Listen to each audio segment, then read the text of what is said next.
Now I'd like to invite House Speaker Joe Sacacci up to say a few words. And again, thank you for your leadership, Joe.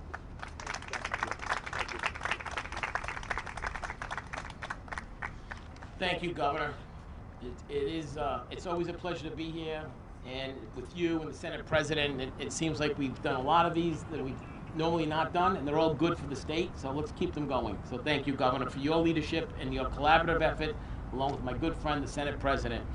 Before I start, I want to recognize, in the House, we're member-driven, and I have my members here, and I want to recognize first and foremost my good friend and Majority Leader Chris Blazajewski, who's been by my side and a loyal, hard-working number 2 guy. You couldn't ask for anybody better, and relatively a very smart gentleman as well.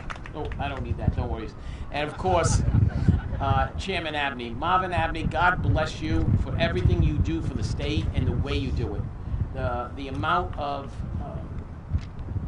diplomacy, listening to the advocates, the hours you put in, the conscientious nature of it.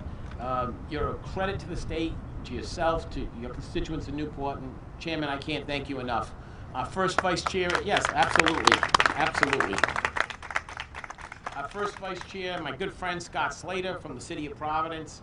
I also want to recognize Chairwoman Vella Wilkinson, who serves on Finance, Chairman Bennett, Representative Tanzi, Representative Villela, Representative Potter, Representative Caldwell, Representative Felix. All are important parts of the House. We can't operate unless we operate as a collective team. And while we all don't always get whatever we want all the time, we all work together for the betterment of the state. This is a great budget, as the governor said. I don't want to repeat a lot of his stuff, but we worked really hard to do things in this budget that will have a sustainable effect. We created not only a housing czar, but we created a long-term funding stream for affordable housing. First time ever, and we're the only state in New England that didn't have one. A priority of the leader and myself was Pay for Success. That was an initiative that Representative Liana Kazar, who's not here today, but she started that 2 years ago. And she worked for 2 years to make it, the Pay for Success, a successful program that we could afford to put in the budget this year. That's part of our housing package as well. We've done things on the education front. We're proud of the Sherlock Center. We resolved that. That was another press conference I did with the governor and the Senate President up at Rhode Island College for the Sherlock Center for Disabilities. We created that. I'm going to study that and look and move forward on that, but it's a 2-year funding mechanism. We've paid back the rainy day fund. We did it this year and not spread it out over 3 years. We had the funds. It was prudent to do those things. We made a commitment to Rhode Island College for additional funding to meet their financial obligations. We helped Rhode Island College with making the promise permanent. That was the Senate President's priority as well as mine. We worked hard on that. There were so many good things we've done, and ultimately we made a commitment to the troubled agency of DCYF with more funding than they've ever seen or ever could ask for. And we want to do that because we want them to succeed. We want all our departments to succeed, and the only way we succeed is working together. And I want to thank the governor, the Senate President, all of you, but most importantly, my colleagues in the House, because we had a great year in the General Assembly, and if it wasn't for the representatives, we wouldn't have one. So I want to thank them all. It was my first year. It was a learning year for me. I've learned so much from them, and I hope we can continue to build on what we've done going forward in the future. Thank you. And my good friend, the Senate President, Dominic Ruggiero. Mr. President.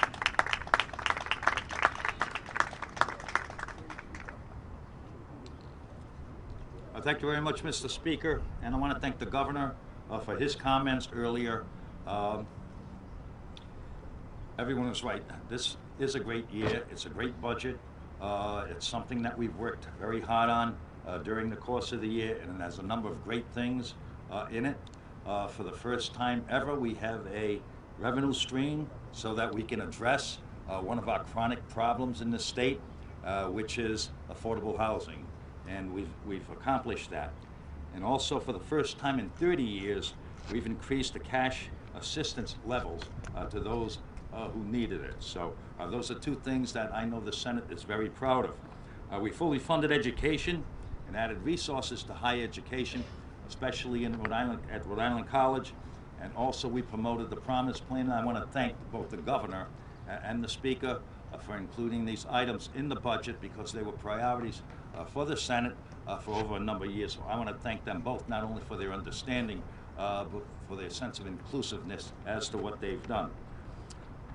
Before I continue, I'd like to acknowledge some of the people who are here today, and I know a number of my colleagues couldn't be here because of plans that they had once we got out of legislative session, but I have the majority leader of the Senate, Senator Michael McCaffrey. Michael, thank you for all you do. You've been part of the leadership team in the Senate for many years. You know the budget, you know this building, you know everything that goes on like the back of your hand. I want to thank you for all the assistance that you provide to me during the course of the year and to provide to all our colleagues. So thank you very much, Michael, for the great job that you do. Also present here today is one of our senators who is very much involved in the budget, and that's Senator Bridget Valverde. She's here with the newest member of her family, Dolly. So I want to thank you, Bridget, for everything you do.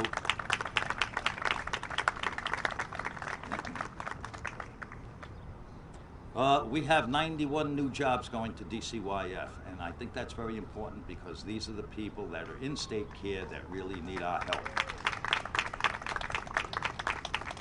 And I think we've made a significant move with body cameras for our police in this state. I think it's going to be very revealing. I think it's going to help public safety, and that money is also in the budget, and that's something that we're all going to look forward to throughout the state of Rhode Island. Once again, I want to thank the Speaker. He has been absolutely great. Last year we did what we call the skinny budget. We did not put a lot of policy issues in that budget because at that time we were concerned about revenues coming in. And I think he learned a lot at that time, and I learned a lot also. It was a little different from the budget that we normally craft, but we had a great budget last year. And even this year, we had some significant challenges that we had to overcome. We had a budget that came in almost 3 months later than what normally happens, and I got to give the governor and his staff credit for that. We sat down, we've met on numerous occasions to kind of hash it out. So I want to commend both those individuals, their leadership team and their staff for the great job that they did. I want to thank my leadership team. I have some great people around me. I have some great chairs. Senator Lou DePalma is one of our chairs. He's here today. He is our first vice chair on finance, but he also is our chair on oversight, rules and ethics. And he's done a great job this year. He's been a great advocate for a number of issues, and I want to thank him for all the effort that he put in on this budget. I also want to thank all my colleagues on the Senate Finance Committee who worked very hard. They had over 72 hours of hearings, but that doesn't even account for the amount of time that they spent on the budget in addition to that. So I want to thank my colleagues on the Senate Finance Committee. I want to thank my senators for the cooperation and the collaborativeness that they showed during this year. As I said, it was very difficult. The Senate was operating from a different location than we ordinarily operate from. It was a little difficult to have work from two different areas, and I have to thank my staff for that, because the staff of the Senate, because they have done a phenomenal job with all the changes and the transition that has taken place. So at this time, it gives me a great deal of pleasure to introduce the House Finance Committee Chair, Marvin Abney. Marvin has done a great job on the budget for a number of years. He is an absolute great gentleman to work with. I know my chair, and I have to give a huge shout out to my chair, Ryan Pearson, who couldn't be here today. It was his first year ever doing a budget, and I could not have asked for more than what he did. Beyond my wildest expectations, he was absolutely fabulous, and I know he worked very closely with Chairman Abney on the budget. So at this time, it gives me a great deal of pleasure to introduce the Chairman of the House Finance Committee, Marvin Abney.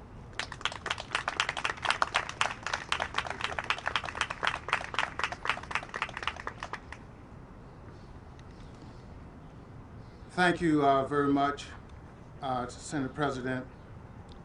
It's an honor to be here today, and I will be fairly short Yeah. When the governor's putting his stamp on the budget right there, yeah. We don't want to get over there. Right. Thank you. You're in good shape, Dave. I appreciate it. For that, I'll be very brief, and so for the next 2 hours, we will do this. But I want to say that no one person can do all of this alone. And I know that when the budget is out, the first thing that most people do is go to page 298, section 6 to see if they're in the budget. I recognize that and realize that. But it's a much bigger task than that, getting to that point. And so, like the other speakers, I really want to thank, it wasn't just Marvin Abner, but I have 14 other committee members who are on the House Finance Committee that worked very hard and very long.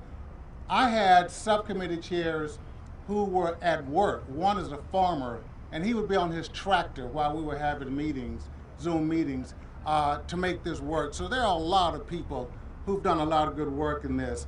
Certainly without the work of Sharon Ferlin, who is just unbelievable. Her and her staff are the ones who physically keep me afloat by analyzing, dissecting every number that comes through. I would be remiss if I didn't thank Kathy Morgan, my executive assistant, who she directs traffic in and out of the office.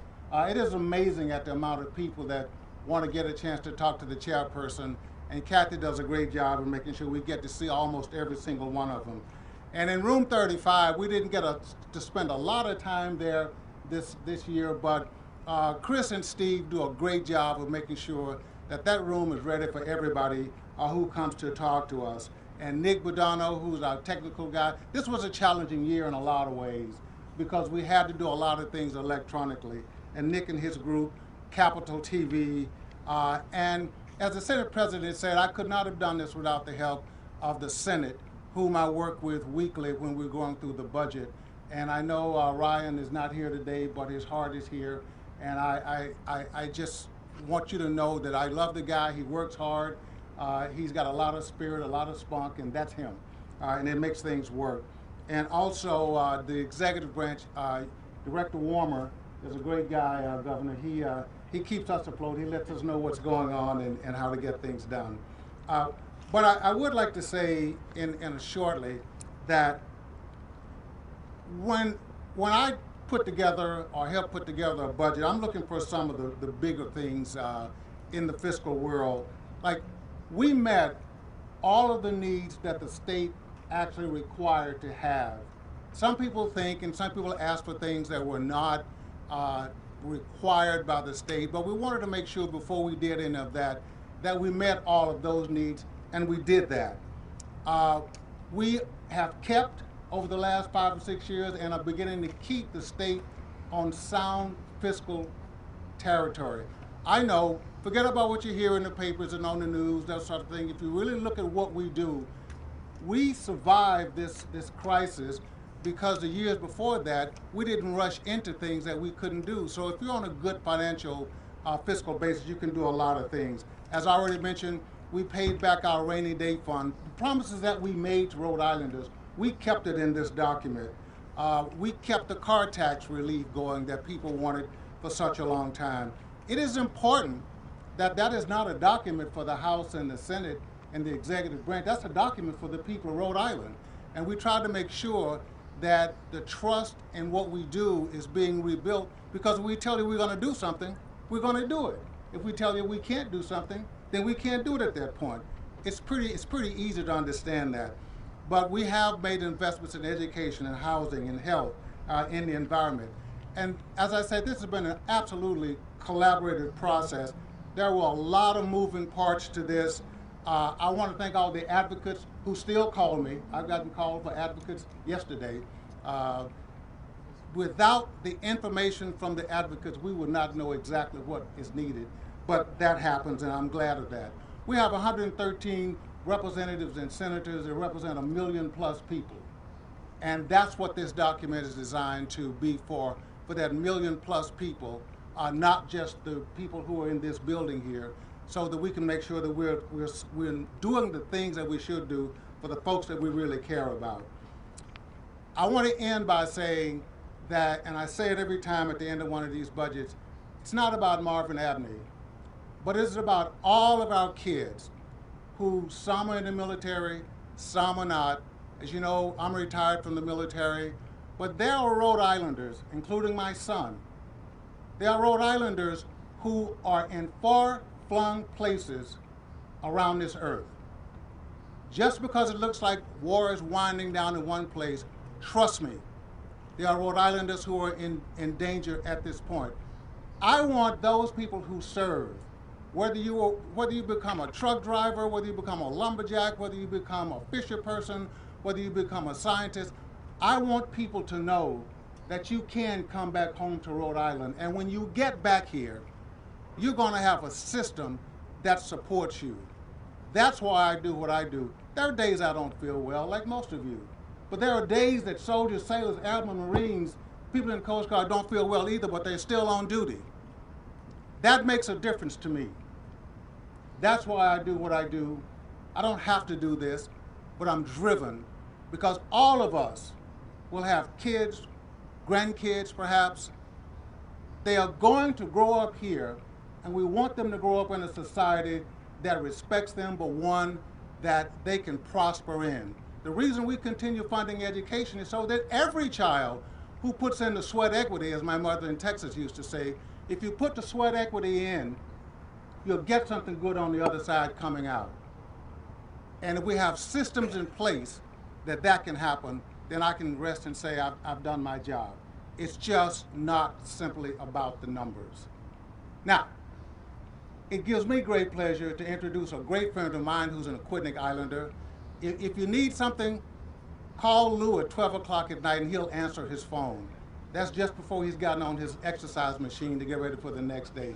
He's one of the hardest working people that I know. I love him to death. We work together on projects back in Newport and Middletown. So I want to introduce to you Senator Lou DePalma, a great friend of mine. Thank you very much. Appreciate it.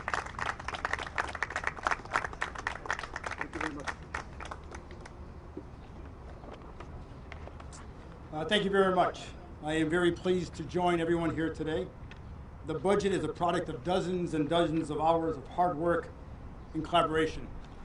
I especially want to thank the Senate President and the leadership for their support of the Finance Committee as we conducted our due diligence on the proposed budget and made modifications to the same. As been said by every speaker prior to mine, I think we have done a lot of good things with this budget. One of the critical things we have done is invest in Rhode Islanders. Let me say that again, invest in Rhode Islanders. We provide support for housing and education, which have been top Senate priorities, and we acted to address human service needs in our state. We added $10 million, as has been talked about, to DCYF to address issues such as caseloads and greater needs due to COVID-19. As the Senate President indicated, this will add over 90 plus employees at DCYF, much needed employees. Investments are also being added to significantly improve the DCYF IT system, something that's been talked about for years now. Additionally, and something near and dear to my heart, we will now include facts and data from BHDDH, Behavioral Health Care Development Disability in Hospitals, predominantly DD. I want to thank my colleague in the back, Representative Tangi, who's been on this challenge with me over the years as a formal component to the caseload estimating conference. Some may think that's minor, it's a big deal. Also, Senator Valverde, who's been part of that as well. It's been a personal priority of mine for about 6 or 7 years now. The budget also maintains for a critical area in our budget in our state of Eleanor Slater Hospital, so that no facilities will be closed. And we added $10.6 million in general revenues and $28.2 million in all funds to restore supplemental payments to community hospitals, the largest employer in the state. The budget also increases supports for home and community-based services, including additional funds, as the governor indicated, for training of nursing and direct care workers, and increased funding for personal care attendants and CNAs. We expanded eligibility for services such as Alzheimer's care and increased wages for those who served the developmental disabled. The wage increase is most definitely needed. We can and need to do more. This is a good budget. I want to thank everyone who worked collaboratively with us over the many months of review on the Finance Committee. I particularly want to thank Senator Ryan Pearson, Chair of the Senate Finance Committee, who I've worked with for many years in the Senate. Also want to personally thank the Senate President, President Ruggiero, the Majority Leader McCaffrey, and Senate Majority Whip Mary Ellen Goodwin. Thank you very much.